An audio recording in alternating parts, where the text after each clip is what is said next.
e as abas de suas vestes enchiam o templo. Serafins estavam por cima dele, cada um tinha 6 asas, com 2 cobria o rosto, com 2 cobria os pés, e com 2 voava. E clamavam uns aos outros, dizendo: Santo, Santo, Santo é o Senhor dos exércitos. Toda a terra está cheia da sua glória.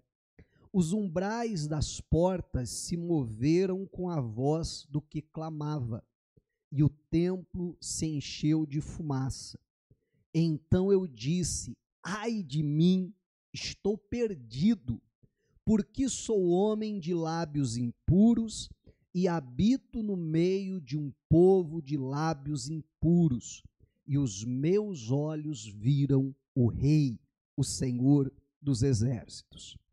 Então um dos serafins voou para mim, trazendo na mão uma brasa viva, que havia tirado do altar com uma pinça. Com a brasa tocou a minha boca e disse: eis que esta brasa tocou os seus lábios. A sua iniquidade foi tirada e o seu pecado perdoado. Depois disto, ouvi a voz do Senhor que dizia: a quem enviarei? E quem há de ir por nós? E eu respondi: eis-me aqui, envia-me a mim. Amém.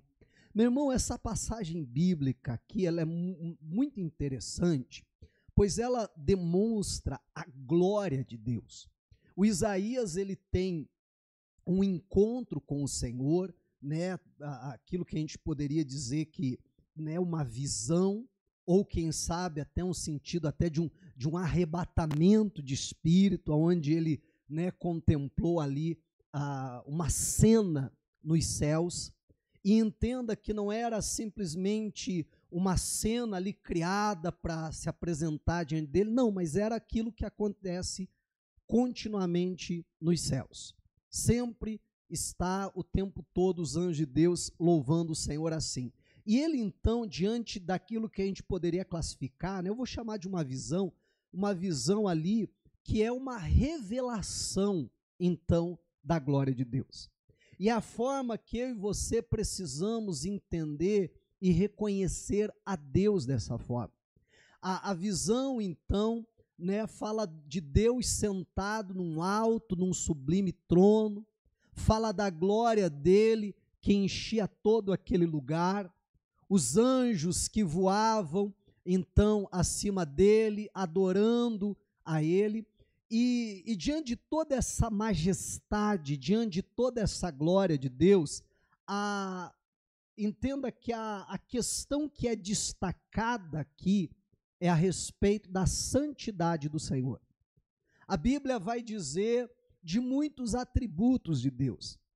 Vai dizer que Deus é amor, vai dizer que Deus é justo, vai dizer que Deus é bom e várias outras coisas. Mas o alvo da adoração era justamente a respeito da santidade, da santidade do Senhor. Quando Isaías, então, ele contempla a grandeza, a majestade e principalmente a santidade do Senhor, e ele então, né, não tem como fugir daquilo, ele vai ter que agora contrastar a santidade de Deus com a sua falta de santidade. Ele vai ter que contrastar ali a santidade de Deus com os seus defeitos, com as suas fraquezas, com as suas falhas, com os seus pecados. E quando então ele, diante da glória do Senhor, ele consegue então perceber o seu erro, ele vai dizer: ai de mim, estou perdido, porque eu sou um homem, né, de lábios impuros, moro no meio de um povo de impuros lábios. Só que o que é interessante aqui é que Isaías já era um profeta.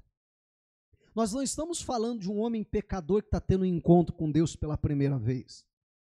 Nós estamos falando de um homem que já é um profeta do Senhor.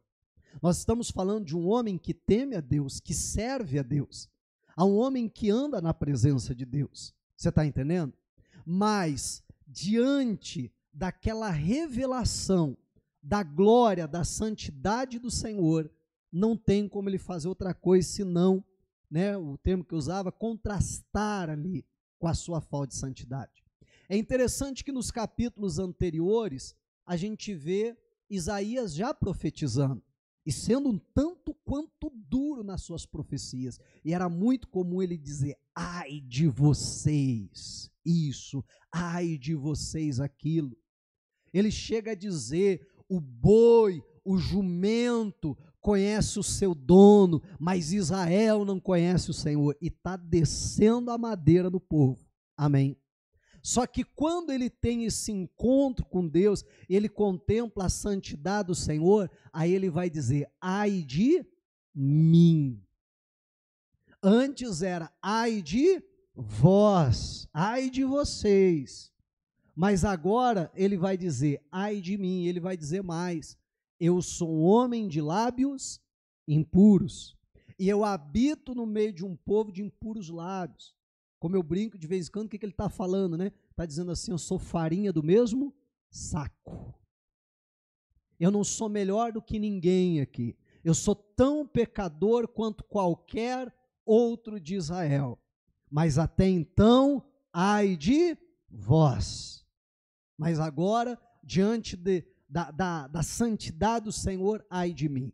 E a primeira coisa que eu quero destacar é que nós precisamos reconhecer, e não só reconhecer, mas nós precisamos ter essa revelação da santidade do Senhor.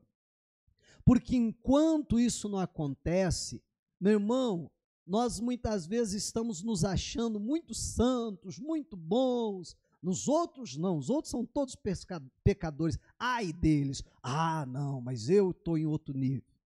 Eu gosto de explicar assim, né? Só para você entender. Vamos supor que ali no teclado esteja Deus ali.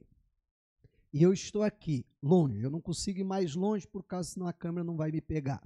Mas eu estou mais distante possível. Deus é luz. A Bíblia vai chamar Deus, do Pai das luzes. Quanto mais longe eu estou de Deus, menos luz eu tenho. Você concorda comigo?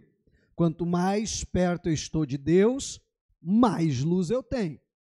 Mas eu estou bem distante de Deus, então pouca luz de Deus tem refletido na minha vida. E aí eu começo a olhar para mim mesmo e dizer assim: não, estou muito bem, não estou sujo, não tem nada para consertar na minha vida. Entenda o exemplo que eu estou dando aqui, as vestes como a minha vida. Amém? Já ouviu aquele ditado: à noite todos os gatos são pardos, né? Por que do ditado? Porque de noite você não enxerga direito, tudo parece pardo, não é verdade? E eu estou longe de Deus, então, não, estou muito bem, não tem nada para melhorar. Mas a partir do momento que eu começo a me aproximar de Deus, e a luz dele começa a refletir em mim, então eu vou começar a me enxergar melhor. Você está entendendo? Porque a luz dele está batendo em mim. Aí daqui a pouco eu vou olhar e dizer: ih, rapaz, olha aqui, essa sujeira eu não tinha visto. Amém? Porque eu estava no escuro. Quanto mais perto, mais luz. Agora eu estou enxergando. Não, mas olhando bem, não, realmente, é só essa aqui. Agora sim, agora eu estou bem. Mas aí eu me aproximo um pouquinho mais de Deus. E o que acontece? Mais luz eu tenho. Está me acompanhando ou não? E quanto mais luz eu tenho, melhor eu começo a me enxergar. E eu digo: ih, rapaz, não era só aquela manchinha não. Olha, tem uma outra aqui. Agora sim, agora, tô limpinho. Aí eu me aproximo um pouquinho mais. O que vai acontecer? Eu vou começar a enxergar coisas que antes eu não via. E quanto mais perto eu estou de Deus, mais vai contrastar a santidade de Deus com as minhas falhas, os meus erros, os meus pecados. É exatamente isso que está acontecendo com Isaías. Meu irmão, quando alguém está lá dizendo que eu estou muito bem, quando o pastor chega na igreja, um exemplo, no segundo domingo do mês, e um pouco antes da gente participar da Santa Ceia, o pastor diz: pessoal, vamos agora fazer uma oração, vamos pedir perdão a Deus pelos nossos pecados, pelos nossos erros, e depois nós vamos participar da ceia. E a pessoa está ali com o pão, com o cálice, suco da uva, e diz assim: mas eu não tenho nada para me arrepender. Eu não tenho nada para pedir perdão a Deus. Ó, eu estou olhando aqui, eu estou muito bem. Meu irmão, isso é sinal que a pessoa está perto ou longe de Deus? Você está entendendo em nome de Jesus?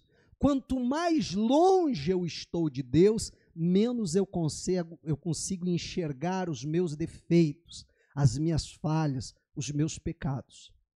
Quanto mais perto eu estou de Deus, então diante da santidade dele, eu vou conseguir enxergar os meus erros. Eu até falava no culto da manhã que desde que eu sou criança, uns 5, 10 anos atrás, mais ou menos, diz amém para ajudar o pastor.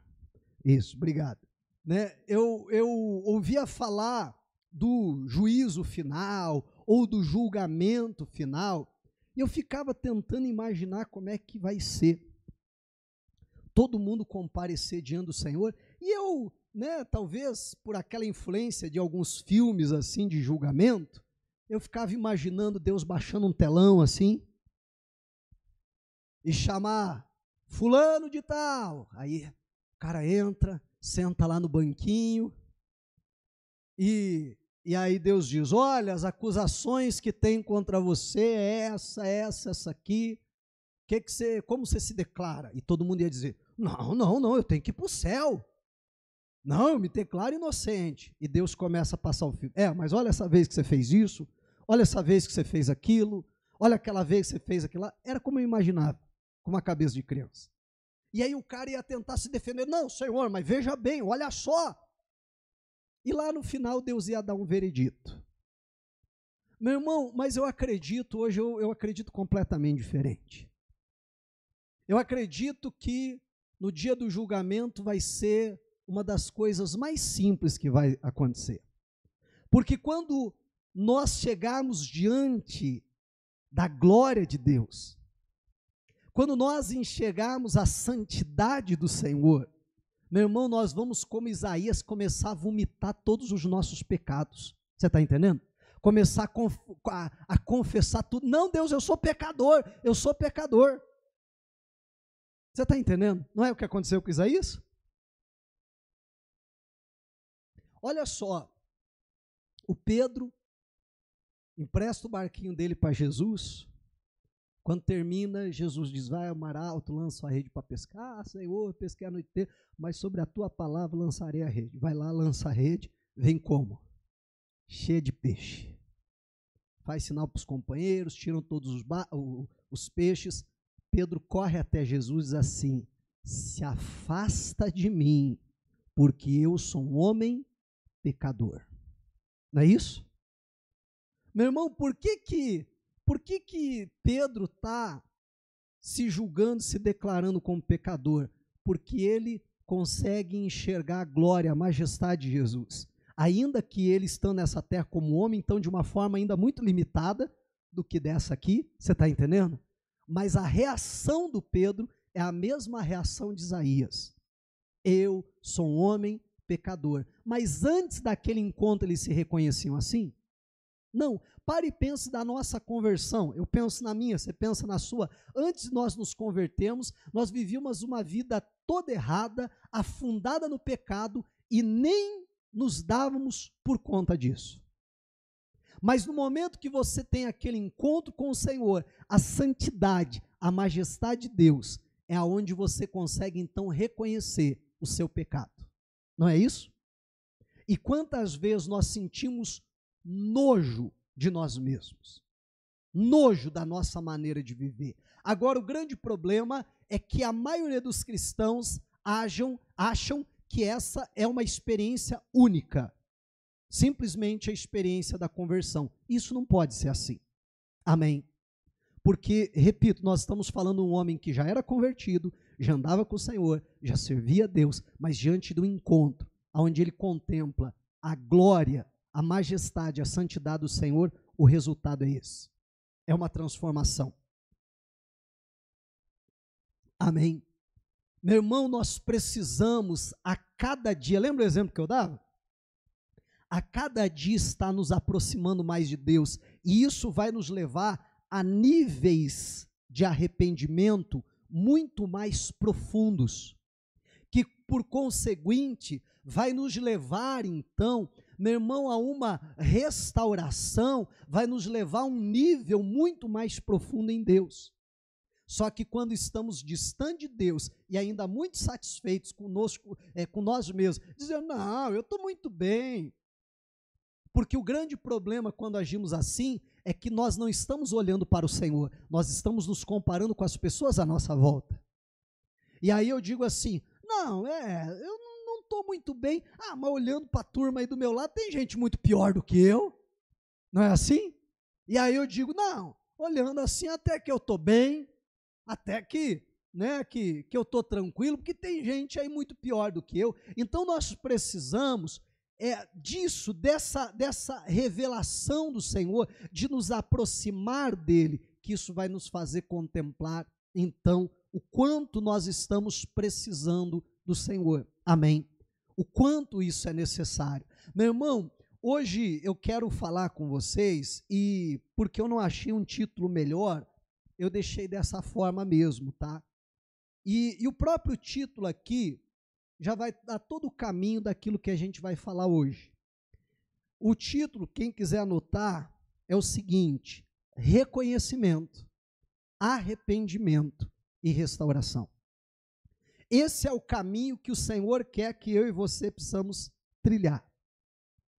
Assim como Isaías, ao nos aproximarmos de Deus, ao contemplarmos a santidade do Senhor, nós nos reconhecemos como pecadores, nos reconhecemos como aquele que precisa de perdão, que precisa de restauração. Porque entenda que apenas no momento em que Isaías, ele reconhece, ele se declara, eu sou um homem de lábios impuros.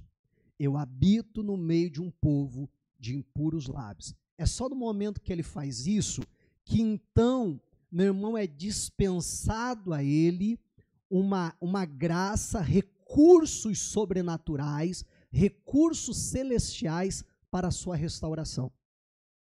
Entenda que quando ele chega naquele ambiente, ele já é um homem de lábios impuros. Mas alguma coisa acontece para isso ser mudado? Até aquele momento, não. Mas na hora que ele reconhece que ele é aquele homem de lábios impuros, agora sim, o anjo vai lá, tira do altar uma brasa viva, o fogo ali dessa brasa, ela representa a purificação, mas isso é assunto para uma outra ocasião, e ele pega aquela brasa e toca nos lábios dele. Mas por que nos lábios? Ora, é onde ele reconhece que precisa de uma restauração. É onde ele reconhece o seu problema, o seu defeito. Talvez se ele falasse, eu sou um homem de mãos impuras, onde ia tocar na boca? Não, ia tocar nas mãos. Eu sou um homem de olhos impuros, onde ia tocar onde? Você está entendendo em nome de Jesus? Porque Deus só vai restaurar na nossa vida aquilo que nós reconhecemos que precisamos, nos arrependemos, e aí vem a restauração. Se não houver esse reconhecimento que eu preciso do perdão de Deus, que eu sou esse pecador, se eu não me arrepender, meu irmão, não tem como Deus me restaurar. E esse confronto de Deus, Deus só revela para nós a santidade dele, porque o alvo dele é esse: o meu reconhecimento, o meu arrependimento, para que ele possa trazer sobre a minha vida a restauração, como aconteceu na vida de Isaías. A Bíblia vai dizer para nós, no primeiro livro de João, lá no finalzinho da Bíblia, primeira epístola de João, capítulo 1 e versículo de número 8, a Bíblia vai dizer o seguinte para nós. Encontraram aí?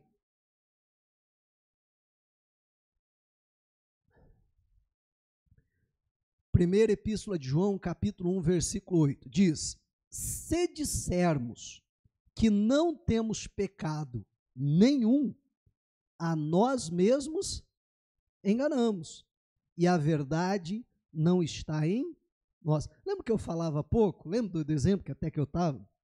Quando eu estou aqui longe de Deus, e estou dizendo assim, não há pecado em mim. Não, pastor, que isso? Eu sou um homem santo. Eu sou uma mulher santa, pastor. Não há nada para eu me arrepender. A Bíblia diz que eu estou enganando quem? A mim mesmo. E a verdade não está em mim. Aí a Bíblia vai dizer, se confessarmos os nossos pecados, aí o que acontece? Ele é fiel e justo para perdoar os nossos pecados. Só isso? Não. E nos purificar de toda injustiça. Quando é que nós temos o nosso pecado perdoado? Quando nós confessamos o nosso pecado. E para nós confessarmos o nosso pecado, eu preciso reconhecer o meu pecado, eu preciso me arrepender do meu pecado. E então virá a confissão. E aí chega no último ponto, a restauração. A Bíblia diz que ele perdoa o meu pecado, mas ele faz mais, ele me purifica da injustiça. Não foi o que o anjo disse para Isaías?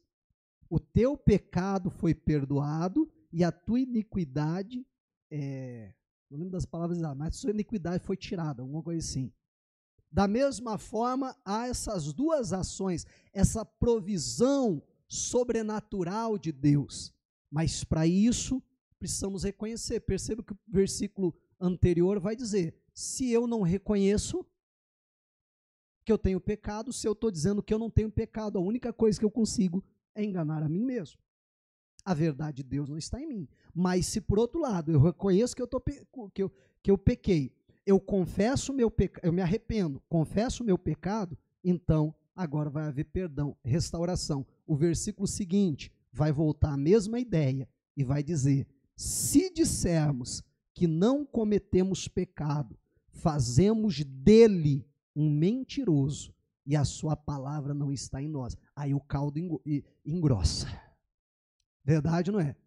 Se estamos insistindo, não tem pecado, eu não tenho, não tem nada de errado. Meu irmão, então nós estamos fazendo de Deus mentiroso. E aí a coisa é séria. A palavra dele não está em nós. Amém. É muito interessante isso aqui, porque Jesus, certa ocasião, você pode até anotar esse versículo aí, Marcos capítulo 2 e versículo 17. Esse eu não vou abrir, porque volta e meia eu cito esse versículo. O contexto é o seguinte, Jesus está comendo com publicanos, com meretrizes, com pecadores. E aí os religiosos, achando aquilo um absurdo, e dizem, como pode ele se aproximar, ele comer com pecadores? E aí a Bíblia vai dizer que Jesus, diante dessas palavras, ao ficar sabendo disso, Jesus ele diz assim, os sãos não precisam de médico. Bom, deixa eu projetar aí o versículo, que aí a gente pelo menos lê junto para não ficar só nas minhas palavras aqui. Tá aqui, ó. Marcos 2,17. Diz assim, ó, tendo ouvido isso, Jesus respondeu, os sãos não precisam de médico, e sim os doentes.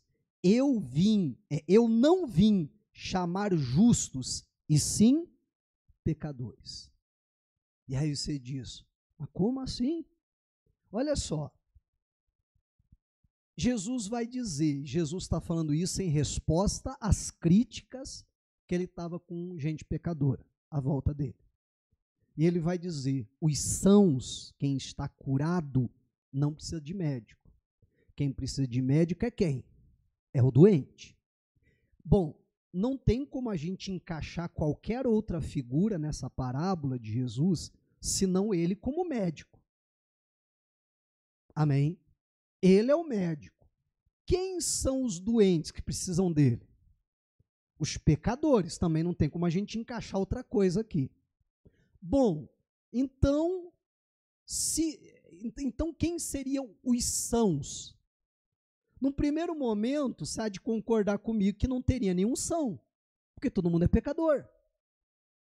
Todo mundo precisa de Jesus. Sem ele, não há salvação.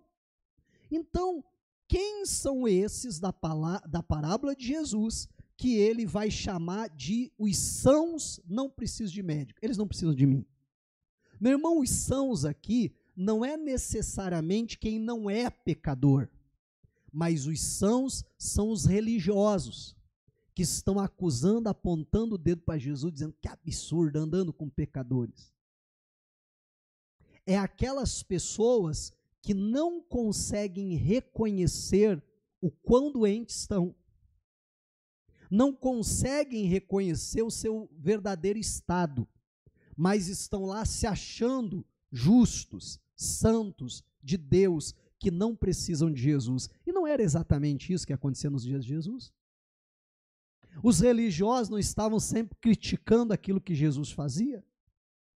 Você já imaginou eu ir numa consulta médica, estou com problema, estou com dor, estou sofrendo, chego lá assim, até me arrastando, sento lá na frente do doutor, ele diz, pois não, como posso te ajudar? O que você está sentindo? Eu digo, nada. Estama, como assim? Você não está sentindo dor? Não, eu não, estou muito bem, graças a Deus.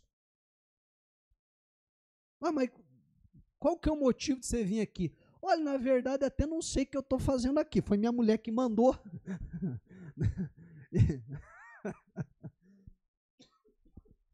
Ai, Jesus, foi minha mulher que mandou, então daqui eu estou, mas não preciso de nada não. O que o médico pode fazer por esse? Visivelmente está com dor, visivelmente a pessoa está precisando de ajuda, mas ela não se reconhece. Ele diz, então tá bom, então está encerrada a consulta, não tem nada que eu possa fazer por você. Amém? E o camarada diz, muito obrigado, doutor. Você pode abrir a porta para mim que eu não consigo? Verdade ou não é? O que o médico pode fazer por esse? É o que Jesus está dizendo. Por isso que eu sempre falo, meu irmão, que você pregar para o pecador é relativamente bem mais fácil que você pregar para o religioso. Porque o pecador, ele está lá no pecado, ele está lá no erro, mas ele tem mais facilidade de reconhecer o seu pecado do que aquele religioso, que está, às vezes, num pecado, me perdoa a expressão, mas muito mais cabeludo do que o primeiro, mas ele está lá na sua pose de santidade, aleluia. Você está entendendo? Então, esse é o são que Jesus não pode ajudar. Jesus vai contar uma parábola também, está lá em Lucas 18, 9, a gente já leu aqui em outras ocasiões, da oração do fariseu e do publicano. E a Bíblia diz que Jesus vai contar essa parábola para alguns que se achavam justos, confiando em si mesmos. E Jesus vai dizer de dois que foram ao templo orar. O primeiro era um fariseu. Ele diz assim, e a Bíblia vai dizer que ele orava de si para si mesmo. Eu gosto dessa parte. A oração dele não chegava ao céu. A oração dele não chegava a Deus.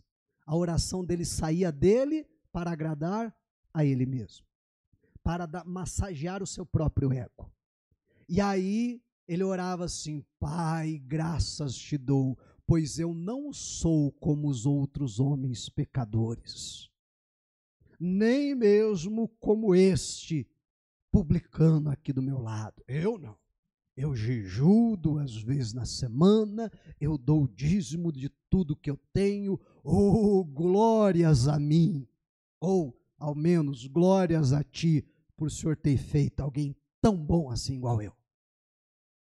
E aí a Bíblia vai dizer que o publicano nem mesmo levantava os olhos aos céus, mas de cabeça baixa batia no peito, dizendo: tem misericórdia de mim, pecador.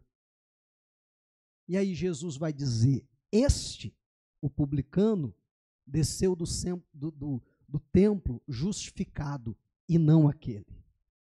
Amém, igreja? Porque, meu irmão, é quando nós reconhecemos, é quando nós nos arrependemos, é que então vai haver provisão dos céus para nós, para que haja restauração.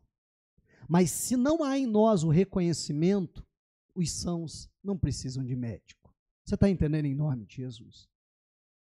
Repito mais uma vez, o anjo só foi lá e pegou a brasa a hora que houve o reconhecimento: eu sou um homem impuro.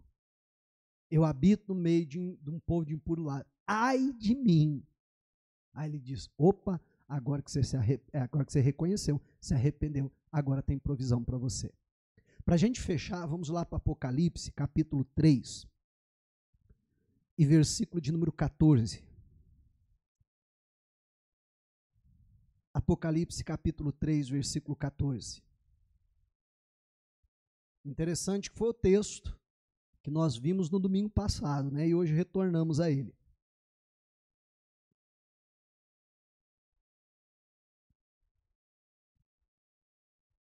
Encontraram aí? Apocalipse 3,14 vai dizer assim: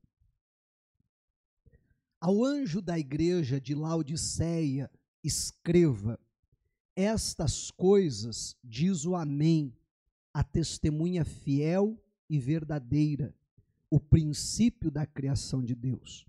Conheço as obras que você realiza, que você não é nem frio, nem quente. Quem dera você fosse frio ou quente. Assim, porque você é morno e não é nem quente, nem frio, estou a ponto de vomitá-lo da minha boca. Você diz: sou rico, estou bem de vida, não preciso de nada. Mas você não sabe que é infeliz, sim, miserável, pobre, cego e nu. Aconselho que você compre de mim ouro refinado pelo fogo, para que você seja de fato rico. Compre vestes brancas para se vestir, a fim de que a vergonha da sua nudez não fique evidente, e colírio para ungir os olhos, a fim de que você possa ver. Amém. Meu irmão, aqui o Senhor está confrontando a sua igreja. Uma igreja que Jesus está dizendo: está faltando pouco, eu estou a ponto de vomitar vocês da minha boca. Aquela igreja que nós falávamos domingo passado, que era uma igreja de Cristo, mas que Cristo estava do lado de fora, lembra disso? Cristo foi colocado para o lado de fora da sua igreja, estava lá fora batendo, dizendo: deixa eu entrar. Essa igreja que Jesus está dizendo: olha, está faltando pouco para eu vomitar vocês. Uma igreja que o estado espiritual dela era terrível, mas como eles se enxergavam? Não, nós estamos bem, eu sou rico, eu estou bem de vida, eu não preciso de nada. E esse era o problema.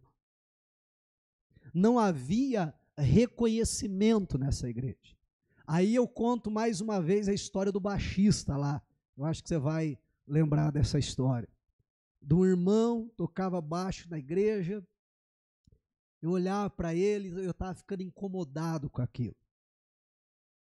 O tempo foi passando e E aquele irmão foi se apagando, não sei se você entende assim, né? Mas você não via Deus na vida da pessoa, você não via o brilho do crente, do cristão, né? E foi apagando e foi murchando, estava incomodado com aquilo. Um dia eu chamei ele e falei: irmão, vem cá, olha, tem reparado de um tempo para cá, né? Tô aqui para te ajudar. O que está acontecendo? Fala comigo. Tem reparado que um tempo para cá, olha, vou ser sincero, eu não vejo mais Deus na tua vida. Eu não vejo mais aquele brilho de um cristão, de alguém que está na presença de Deus, de alguém que está cheio do Espírito Santo. Eu não vejo isso na tua vida. Às vezes a gente se reúne para orar. Quando eu olho para você, eu não consigo ver você envolvido com a presença de Deus. E fui falando algumas coisas para ele. E ele ficou me olhando assim. Quando eu terminei de falar, eu falei: fala alguma coisa, né? No mínimo assim, em sua defesa. Fala alguma coisa, está acontecendo alguma coisa, às vezes você está com um problema, alguma coisa, né? Às vezes eu posso lhe ajudar. E aí, quando terminei de falar, ele ficou olhando para mim e falou assim: sério, pastor? Eu falei: sério, irmão? Ô, pastor, agora que eu estava achando que eu estava tão bem. Entenda que é justamente esse o problema. Amém? É quando a gente acha que está bem, mas não porque realmente estamos bem, mas é porque estamos morno. É porque estamos distante de Deus.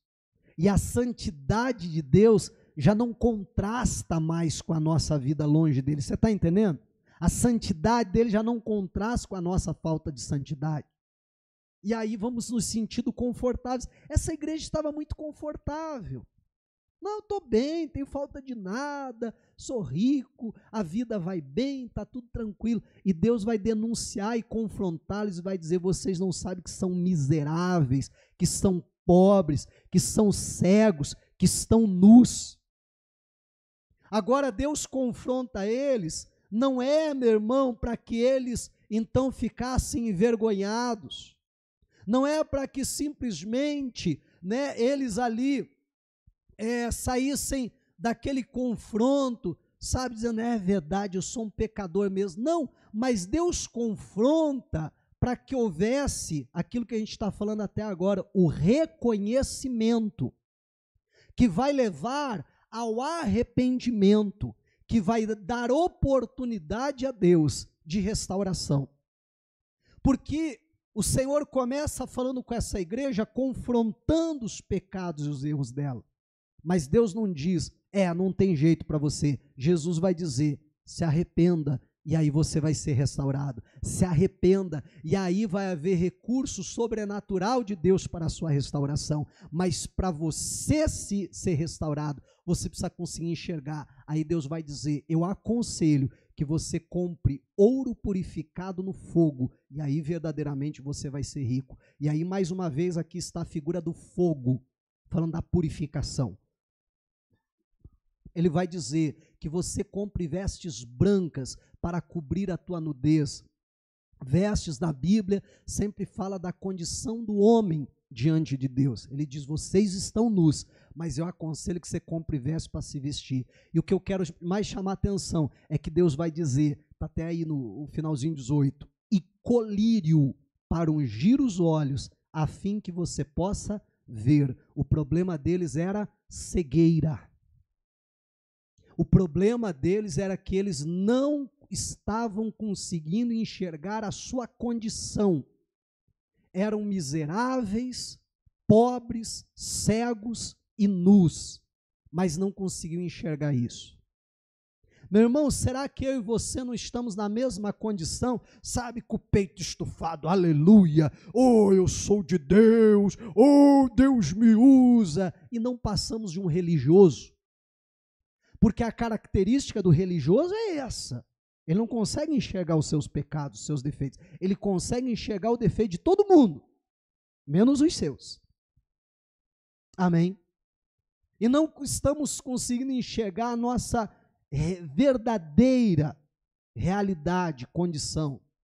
E o Senhor vai dizer: eu tenho colírio para que você possa enxergar, para que você possa ver o seu real estado, a sua situação pois esse reconhecimento vai te levar ao arrependimento. É o que o Senhor vai dizer: eu repreendo e disciplino aqueles que eu amo.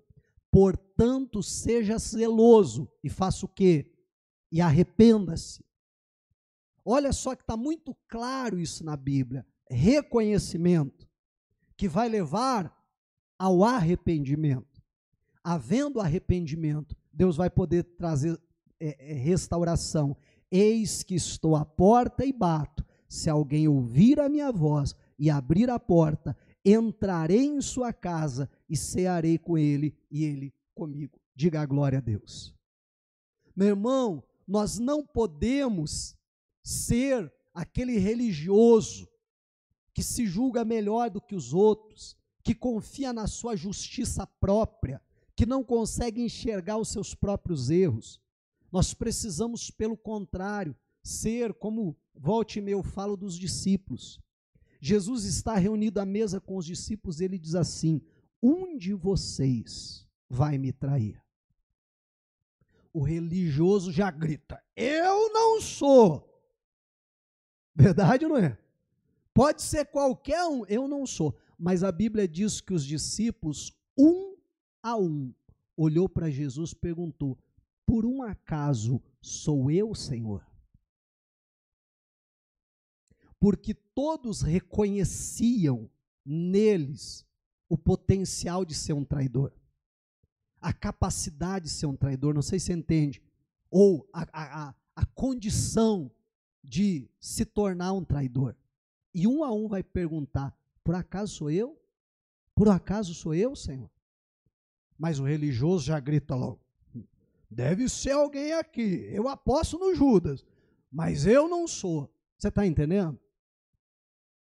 Meu irmão, nós precisamos ter esse coração para ir diante do Senhor e dizer: por acaso sou eu, Senhor? Porque eu posso ser esse pecador. Eu posso, talvez, como essa igreja, não estar enxergando a minha real condição.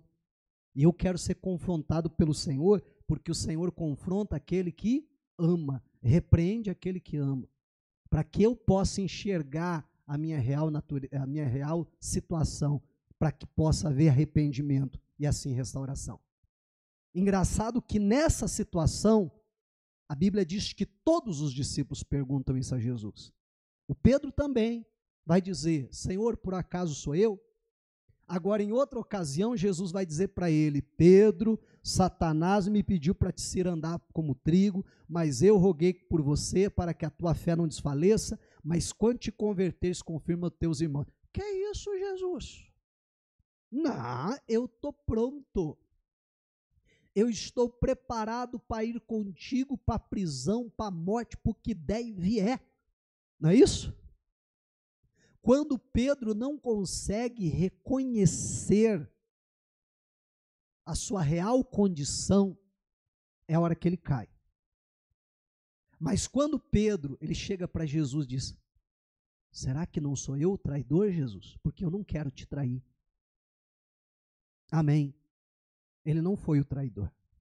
Mas quando ele estava cheio de si, confiando em si mesmo, ele dizia: não, os outros podem te negar, eu jamais vou te negar. Jesus vai dizer: Pedro, você não faz ideia que hoje mesmo você vai me negar 3 vezes.